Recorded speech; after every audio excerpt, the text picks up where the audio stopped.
Welcome to OkState Daily. Casey Porter here, joined by Scott McKinley as we are each and every week. And Scott, I know you're home from Scotland and all that. You got home last week in time to go watch the Oklahoma State Cowboys take down the Tulsa Golden Hurricane 45-10. No need to really rehash the game. We've done quite a bit of that. So just kind of dive into leaving week 3, heading into Big 12 play, which you're going to be in for the rest of the season. Where are you at with this club? Well, we have definitely shown that we have talent in certain areas. I think you could definitely look at our receiving core. Tulsa's secondary was completely overmatched when it came to the OSU receivers on Saturday. But again, I mean, absolutely no disrespect to Tulsa, but we've got tougher opponents on the horizon. I think my biggest takeaway this weekend is OSU went out and took care of business. You know, this needed to be a business trip. We got up big early. Kind of did a little bit of cruising in the third quarter, which I know some people will, that's kind of a knock, but at the same time, okay, we don't need to be throwing the bomb, when you're up, 35-40 to nothing kind of a deal. But the concerns that I have, and I think it's pretty obvious to everybody, is we got to get the run game going. But I'll be honest with you, I've seen Gundy's teams do this before in the past, where it seems like early in the season we're forcing the issue of running between the tackles. I don't know if that's he wants to get our line just to prove a point. I don't know if he wants them to get used to being able to do that when we get down into short yardage situations. But I mean, obviously we've got to do something to try to get Ollie Gordon going out of that backfield. And then granted, I mean, we know teams are keying on him. We know they're putting more guys in the box, that kind of deal. But I think on the positive side is, because I think we're going to continue to see teams do that. Boy, we got some weapons out on the edge. I mean, just spread the wealth around between Presley, Owens, Stribling, Shetron, Freeman. We've got plenty of good receivers, and if Bowman's as accurate as he was on Saturday, look out. Tell you another thing: when the other team keys on running backs, a lot of times the receiver that can be really a kind of a neutralizing factor can be your tight end, your H-back. We saw Josh Ford on that Y-hot right down there towards the goal line get open. We saw a couple of passes to the tight ends and H-backs. So I think Oklahoma State has a good crop of whatever you want to call them, cowboy backs that they're long, they're big, and so they can beat safety coverage. And then if teams are keying on Ollie Gordon, I think that's one aspect of the game Oklahoma State is going to need to use against better teams that have better, so like if the other team's corners can match up against your outside receivers, like Utah's going to be able to do a little bit better than Tulsa, then maybe you have to exploit different matchups. I think that's one Oklahoma State could use. Yeah, absolutely. And I think another thing that we're going to continue, I would like to see us continue to do, is a little bit more play action. Yes. Because if they're keying on Gordon, man, that was great down there by the goal line. We just slipped Josh Ford out. Easy touchdown. Probably the easiest score we had all day. So to me, that's okay. If they're keying on Gordon, let's use some play action. Let's try to draw him up and let's try to hit him over the top with a cowboy back or a quick slant route or something over the middle to Presley or Owens or something like that. So, I mean, I think that's the good thing is we've got options. One thing I think kind of went under the radar a little bit is the defense. I mean, when the other team only puts up 10 points, okay, that's a pretty good outing. We gave up some chunk plays again early on. I was a little bit concerned again because we just seem to be letting guys get open, but we seem to clamp down when it really mattered. I think we may have talked last week or the week before about football is won inside the 20s. Yeah. I mean, the stuff you do in midfield, okay, other team may get some yards, but if they don't get any further and you stop them before they get in the red zone, that's the goal. So. And the thing that Oklahoma State does very well, Coach Nardo's a savant at this, and then they have linebackers that are very disciplined and very fast. We're talking about Kendall Daniels, Nick Martin. They blitz a lot. Once you get inside the scoring zone against Oklahoma State's defense, Coach Nardo is going to dial up blitz after blitz after blitz. His corners are pretty good at being pretty sticky in that man-to-man coverage. They do a pretty good job of that out there. And so typically speaking, that's how Oklahoma State gets its teams shut down is, yes, there's some bend into the scoring zone, but then once they get into the scoring zone, Coach Nardo dials it up. Yeah, I think it's funny sometimes that the expectations can be unrealistic on any defense. I feel like as fans, we go into the game sometime and expecting the other team to gain 0 yards, 0 first downs, and then success. But to me, at the end of the day, just keep them out of the end zone. I mean, I really, because I feel like OSU's got a good enough offense this year that if prime example, if Utah comes in here and all they do is kick field goals, I'd say we got a real good shot at winning, And I really think OSU's got a good chance this weekend, but I think obviously this is going to be the toughest test we've had so far. Yeah, so as the blueprint Oklahoma State's laid down in terms of Oklahoma State's rushing game, the passing game with the receivers and the H-backs, Alan Bowman's performance, the defense, all of that, is the blueprint that Oklahoma State has laid down. Is it good enough to beat Utah and run the gauntlet that they have ahead of them? I think we have a good enough team to beat Utah, but I will say this: I think we're going to have to get. I hate using the word creative, but I think we're going to have to get a little bit more creative in how we get our run attack going. Because if they, if we flat can't block up front in between the tackles, and basically what we've been doing with our schemes and everything, teams eventually they're going to start sending linebackers to put some more pressure on Bowman, which that's going to cause some issues in your passing game. But at the same time, OSU really hasn't. They really haven't delved deep into the playbook yet, I would say. I'm sure they've got some tricks up their sleeve they're probably going to roll out on Saturday. Don't know what they are yet. We'll have to wait till Saturday to watch the game. But no, I think OSU has definitely got the talent. I think the biggest thing is just playing good assignment football on defense. I think that is the biggest. If there is an Achilles heel of this team, that would be it. Gordon in the rushing game wasn't having a great game. Maybe there's some things that Tulsa's doing to take that away, but that opened up. We've got enough weapons on offense that we're going to be able to move the ball. I have very good confidence we're going to be able to move the ball. It's just a question: is it through the air or through the ground? Got to get more creative in the run game, and not necessarily. When you say open up the playbook, tricks up your sleeve, you're not necessarily talking about individual plays like a double reverse pass. You're talking about within like the gap scheme. Give one extra flow read. I've mentioned a couple times, when those defensive ends for the other teams, they see Ollie Gordon's going to get the ball, why not just crash the mesh point? If they know Alan Bowman is not going to pull the ball and run, how are you making those defensive ends pay for crashing down on the mesh point of Ollie Gordon, which is exactly what's happening. And they're hitting him in the backfield. He's not been able to get going. And so the Cowboys have to be able to give a second run option within each concept they run, whether it be Bowman carry it, pull it and carry it, or like a Gavin Freeman or a Brennan Presley coming in some type of motion to where you can hand the ball off on them going sideways.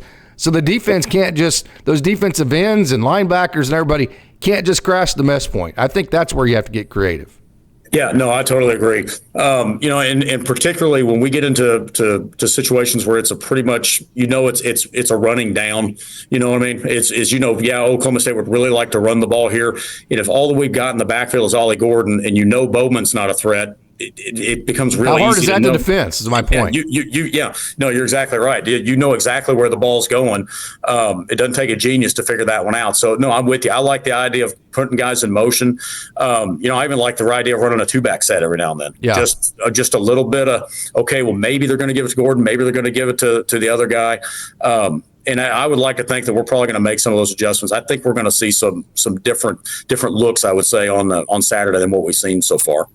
If Utah does what Tulsa did, and Tulsa just crashed their defensive ends all day long and just attacked the mesh point of the mesh points where the quarterback is handing it off to the running back, man, of course, Oklahoma State didn't have to. They got a lead, but the bootleg would have been wide open. You had all sorts of matchups you could have went to. So there are a lot of things that Oklahoma State can do. So, like, for instance, if Oklahoma State was running counter and they were pulling the guard and H-back, say from the left side of the offensive line, well, the defensive end on the other side was getting a down block. As soon as that defensive end got a down block, he just crashed the mesh point. And there was nobody accounted for him in the blocking scheme even to block for that guy, because your quarterback's supposed to be able to pull that and keep that guy honest. But if your quarterback doesn't pull it, then that guy doesn't have to stay honest. Both defensive ends were doing that. Then they were bringing a safety down to replace that defensive end, which is why Oklahoma State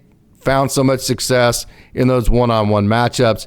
But also, I think just beyond saying, hey, they're crashing the box, we have to throw, I think you also need to be able to say they're crashing the box in these particular locations.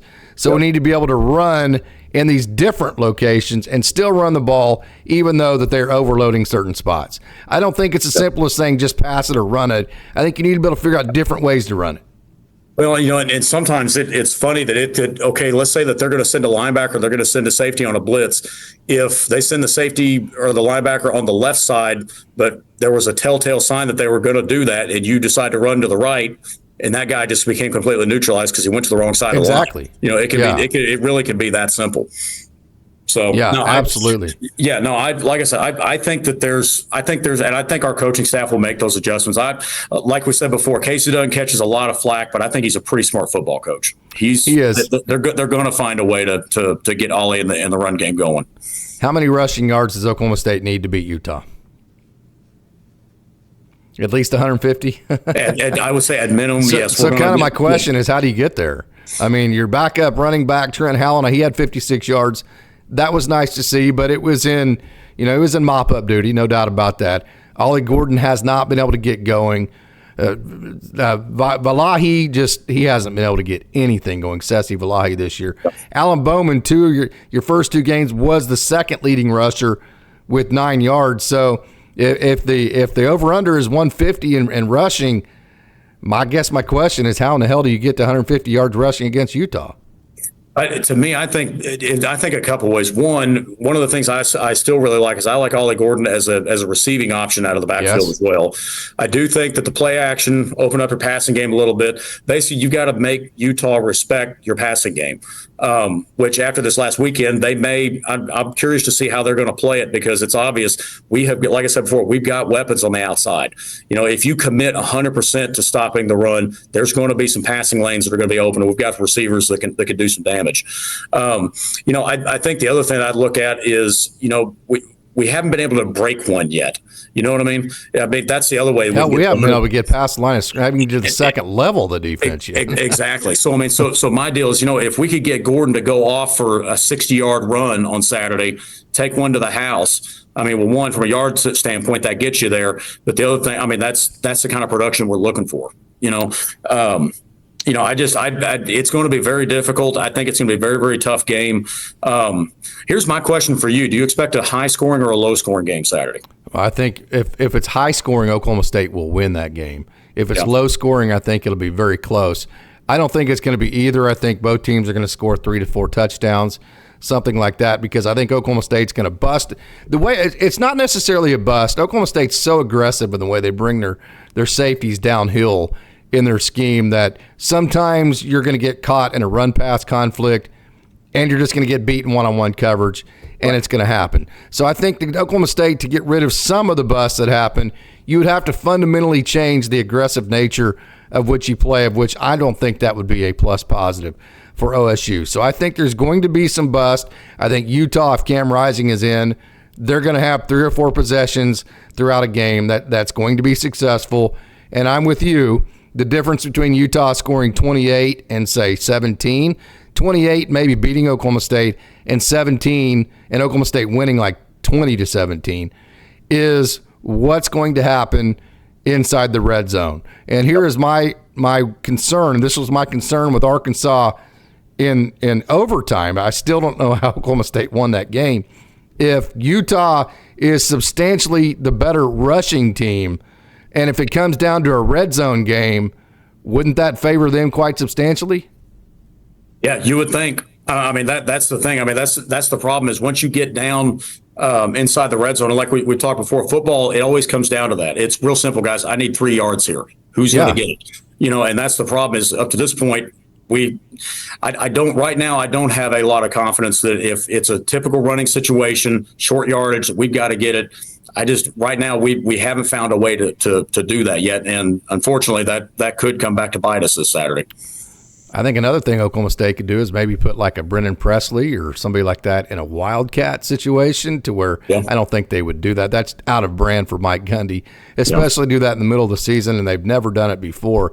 But then that gives you that running option with your quarterback, or maybe even Zane Flores or Garrett Rangel, probably at least one of your other quarterbacks that can run the ball. If it's 3rd down and 1, at least now you can threaten both sides in the line of scrimmage and make it to where just there was one time where Tulsa literally had 10 guys in the box, and they all keyed in on Ollie Gordon. And then you're hearing, offensive line's not blocked. Say, dude, I mean, they're Yeah. I mean, the offensive line's doing fine, but they can't block 10 guys, right? Yeah. And, and sometimes with this game, you know what? The defense just happened to call the right. Yes, that's exactly right. They just happened to call the right thing at the right time. Same thing can happen with the offense. I mean, that's one of those intangibles that I think sometimes gets overlooked, that sometimes the other team they happen to call it right. Yeah. So 100%.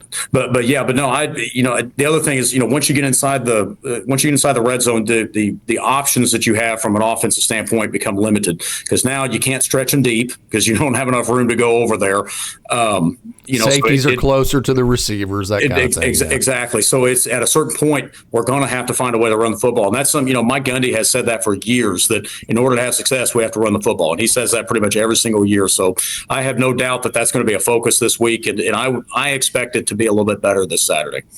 Okay, man, let's go over some grades. Let's start with the offense. And let's not necessarily do this based on the Tulsa game, because Oklahoma State had Tulsa so far outmatched. Kevin Wilson in his second year. I think he's going to be good for the University of Tulsa, but it's a transition period for him right now. I mean, he had a million different transfers at every level. Offensive line, one of his running backs a transfer, secondary, all that. So I think it would be just a waste of time to give grades based on the Tulsa game.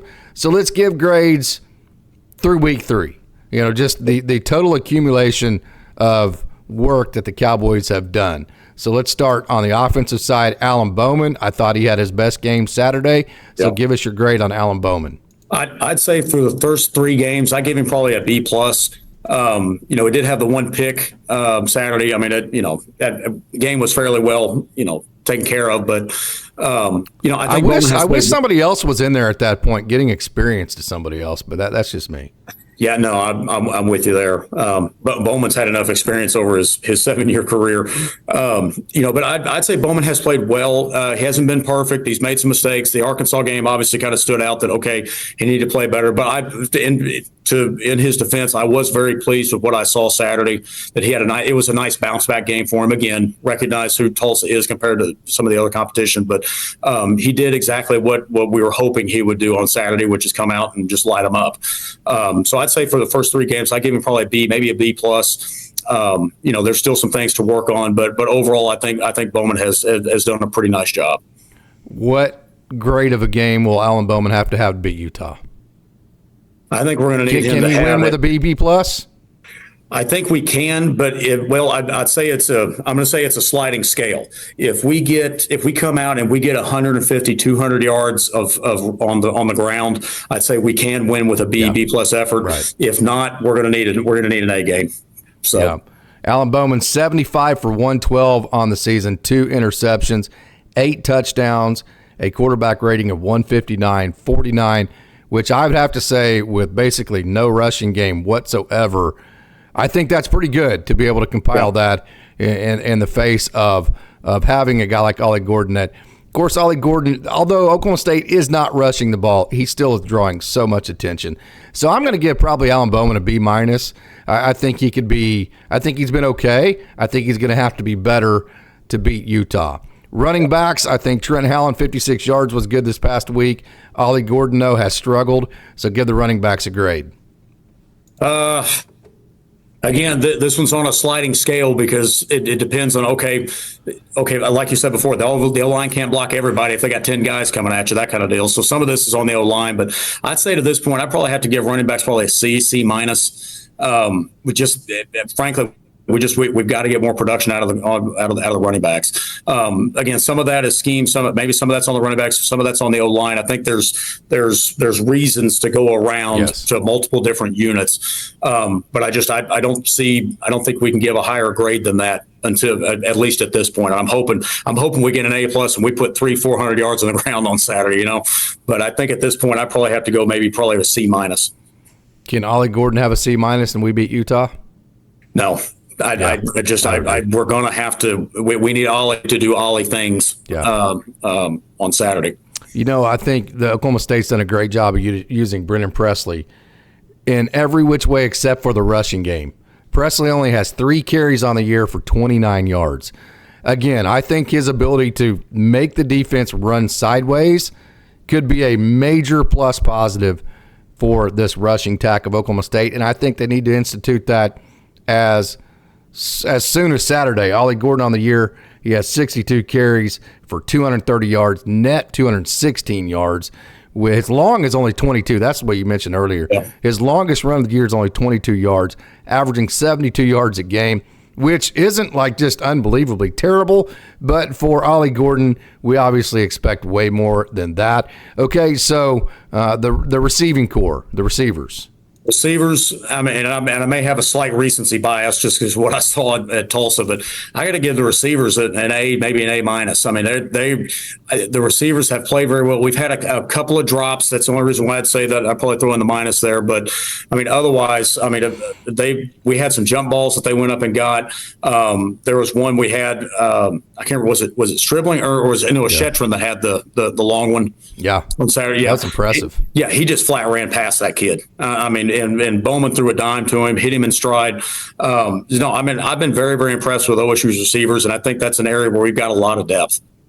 Yeah, no doubt about that. Shetron has now 4 catches on the year. Brennan Presley leads the Cowboys in receptions with 23 on the season. And as far as total yards, Des Stribling leads the Cowboys in total yards, and then he also has the longest reception of the year. No, actually, Shetron has the longest reception with 78, and then Stribling has the second longest at 63, and then Rashad Owens, remember that big 58-yard reception that he had a couple of weeks ago. Okay, so offensive line, this is going to be an interesting one.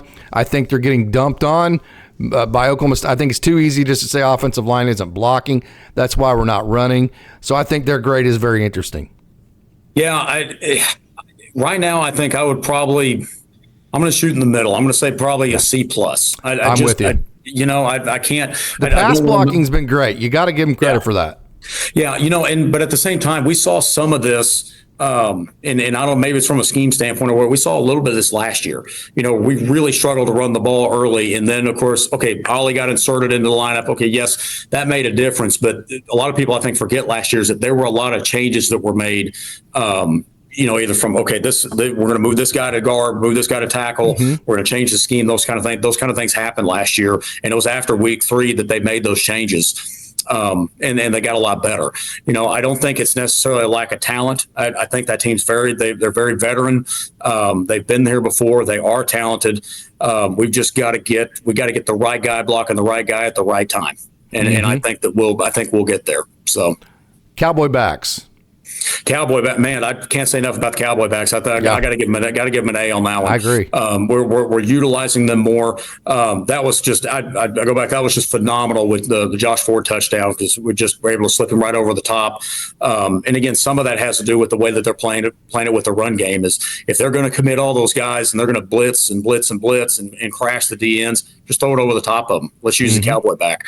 So I think that's been I would say my most pleasant surprise of the season so far has been the Cowboy backs. Well, another thing is they're using a whole bunch of them. I mean, you get Josh Ford. You look at the transfer from I keep forgetting his name, big tall kid that wasn't looking on that little mesh route, and then the second they threw it to him 2 times in a row. I'm losing his name at the moment. Then you have Jake Schultz that's been very good at fullback. You've also used Bryce Drummond, so it's a deep group. So I'm with you there. I'm going to give them an A. So let's go ahead and move to the defensive side of the ball.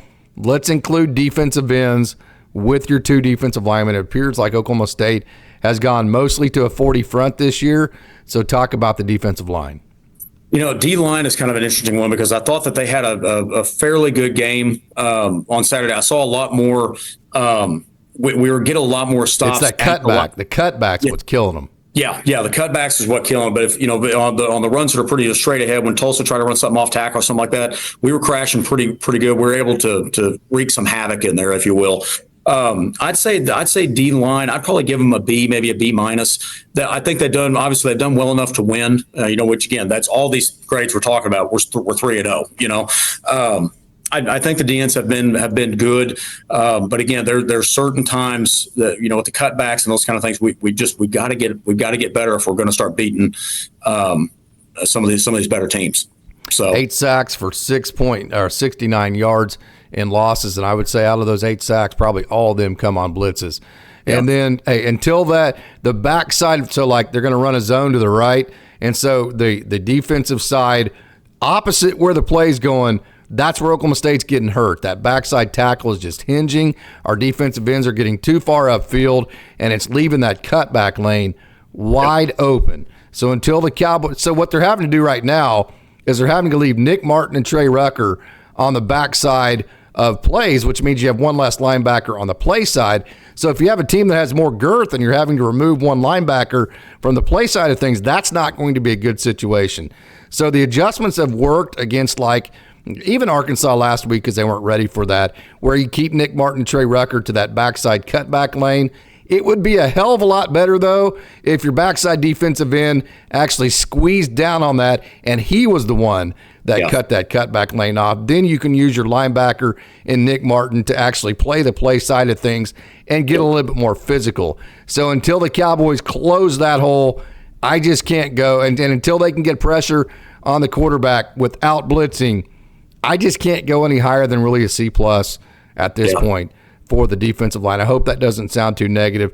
Having said that, at the linebacker sector, Jeff Robertson, Kendall Daniels, Nick Martin, they are phenomenal. Yeah. They are absolutely 1,000% phenomenal. Yes, they get out of position from time to time, but the way they cover the pass, the way they tackle in space, the way they run down running backs, the way Kendall Daniels was able to cover tight ends, the way Nick Martin plays sideline to sideline, and then the way that they execute their blitz packages, you have to give the linebacker core A++, in my opinion. Yes, no, I agree 110% on that. Yeah, no, they have been absolutely fantastic.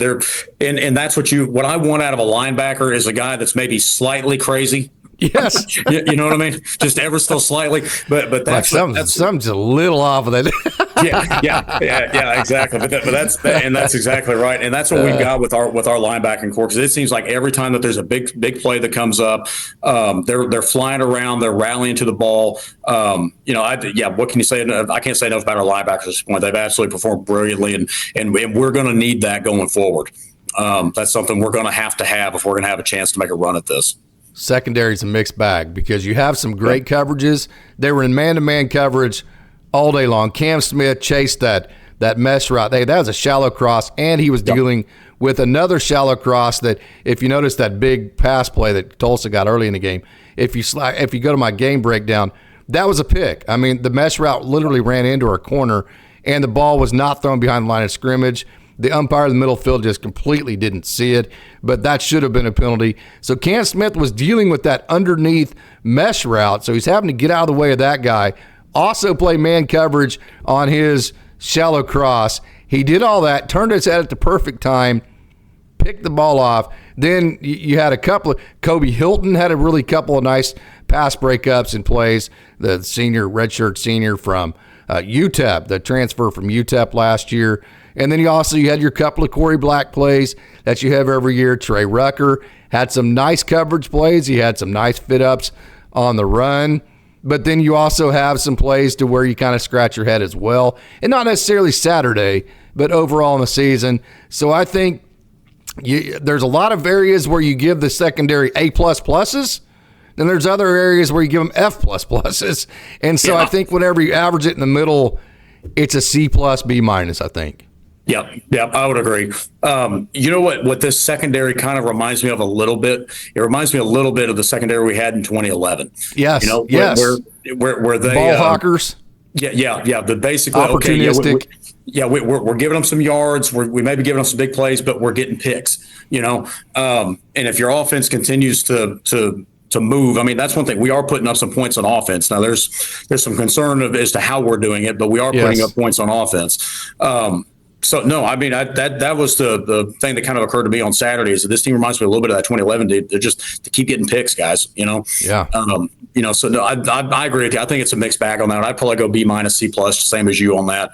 But, again, there is talent back there. again, I think OSU has got talent in a number of different places. We got to be able to get it to come together at the right time, and hopefully we would. If there was a time for it to come together, this Saturday would be a great time for that to start happening. I think we would both agree. Special teams has been an A. Kickoffs have been fine. Coverages have been fine. Punts have been fantastic. Logan Ward, short of the one kick in the first overtime, has been absolute money. Made another kick on Saturday, so no really reason to cover that. I think everybody would have to agree. Yeah. Special teams have been an A. Sean Snyder, the hiring of him, that's been an A++. Okay, defensive coordinator Brian Nardo, grades for him. Nardo, right now, I think I'd have to give him maybe a B, maybe a B-. And again, like we mentioned last time, the thing that I liked about the Arkansas game, though, is things were not working in the first half, but he made the adjustments at halftime. He always does. That got us to where we needed to be. And to me, that's what you're really looking for in a defensive coordinator, because it's very rarely that you go through film, they go through all this work and study, and the team does exactly what you thought they were going to do. I guarantee you, Utah's going to have some kind of wrinkle in there on Saturday that we haven't seen before on tape. And really what it comes down to is how are you going to be able to make the adjustments when the time comes to counter whatever they're trying to do. So I'd say at this point, I've been pleased with Nardo. Is there areas of improvement? Yes. But I'd say probably a good solid B at this point. Defense was not good against Arkansas in the first half. Then they didn't allow Arkansas somehow. I don't know how, because it seemed like Arkansas, even in the second half, went up and down the field, but then didn't score until the last two possessions. Tulsa on Saturday, 6 out of the 9 possessions against our number ones, got enough first downs to get into Oklahoma State territory, didn't score. So bottom line is they're not allowing teams to score, especially when it matters the most. So from that perspective, you can't really give them much less than a B, but you definitely can't give them any more than that until they start doing it from the first snap, of which at K-State this weekend against Utah, I'm not sure you can wait till halftime to start playing good defense, because you might be buried, especially if Oklahoma State cannot run the football. You might be buried in a situation like you were at Arkansas, but to where it's a team that knows how to be 4 touchdowns ahead of you instead of 2, and then knows how to run the ball and keep you from coming back. So I'm going to give Nardo probably C+, B-, and that is because I have so high expectations for him. He is so good. I expect so much out of him. Okay, Casey Dunn, offensive coordinator. Of course, Oklahoma State has not been able to run the ball, but he did exploit Tulsa in the passing game Saturday, so grades for him. I think I'd also lean probably B, maybe I'd say probably a good solid B on that, simply because, like I said, we've got to find something going in the running game, which, I mean, obviously they're as aware of it as anybody. But at the same time, we're putting points up on the board, and that's, at the end of the day, I don't care. I could care less if we have 0 rushing yards. If we score enough to win the game, that's a passing grade, Now, obviously, we know that that's not realistic. You're not going to get 0 yards and expect to win the game. But no, I think Casey Dunn has done a pretty good job. I will say, I think our playbook has been fairly vanilla to this point, which you would kind of expect that early on in the season. I mean, you don't throw your absolute best play in there against Tulsa, So I'm looking forward to seeing what we do moving forward. But again, we're good enough to go 3-0. There's some little things we'd like to see adjusted. We've got to get going in the run game. But I think Casey Dunn's done a pretty good job so far. I think his run concepts are the right run concepts. We're running the right run concepts. We're pulling the H-backs and the tackles and the guards, and sometimes Joe Mahalski at center. I think the run concepts are the right ones. I think he needs to add prongs to them to be able to beat better teams, and to actually be able, when I say prongs, quarterback be able to pull it. Maybe another flow read where you can hand it to Brennan Presley or Gavin Freeman, something like that. Right. So I think the concepts are good. I'm going to give him an A on his concepts. All the RPOs have been A+. I'm going to give him probably a D on the amount of prongs that he's added to those concepts. It almost cost us the game against Arkansas, so I'm going to go squarely a C for Casey Dunn, because I think he has the right stuff in. He just needs to polish it and add to it. Just, like so many times, Scott, in sports, you don't want to overhaul like a baseball swing. You just kind of try to tweak it. I think that's all he needs to do to the run game for Oklahoma State. Yeah, I'd agree with that. I don't think that there's anything from a schematics concept standpoint that really needs to change. We need to make a few little minor tweaks here. Like I said, I think all it's going to take is we just need to make a couple little tweaks. Let's have Ollie break one, and it may be off to the races at that point. Yeah, what did I say? Long of 22 for Ollie this year in the rushing game. Let me make sure. Ollie Gordon, long of 22 yards. Yeah, so it would be nice if his long was way more than 22. Okay, this has been a lot of fun, man. I could talk Oklahoma State football every day and twice on Sundays, especially with somebody as knowledgeable as you, Scott. So final thoughts. Final thoughts. When you look at the overall of the season, we got through the non-conference slate unscathed. And frankly, when we were sitting here a month ago and we looked at it, okay, we had the defending FCS national champion, had won, 28, 29 straight games. You got an SEC team, incredible SEC team in Arkansas. And they're not the top of the SEC, but Arkansas's got talent, and they're also very well coached. And then, of course, in the Tulsa game. So I think we're sitting here at 3-0. We passed the test in the non-conference. Conference is going to be moving forward. Do I expect us to go undefeated in conference? No. I think that there's too many teams. Right. There's too many landmines out there that we're going to get tripped up somewhere. But I'll tell you what, if we could win this Saturday, this could be this really is a huge game this Saturday, because it's very likely when we get to the end of this thing, Utah is definitely going to be one of the teams that's going to be in contention to make it to the conference championship game. So this is, not to put too fine a point on it, but this is one of the biggest games of the year. Coming up this Saturday. Again, we've got a few adjustments to be made. I think this team has the talent to make it. I really do. I believe that we've got the talent to make it back to the conference championship game and win it. It's just a matter of execution. And sometimes when you get teams that are matched this closely, sometimes it comes down to who gets the bounce and who doesn't. Totally agree. Want to thank you, Scott, for joining again for another podcast this week. It's been a whole lot of fun. I want to thank everybody else out there for tuning into OState Daily as this site continues to grow and grow and grow. We thank everybody out there for all of that. And until next time, go Pokes.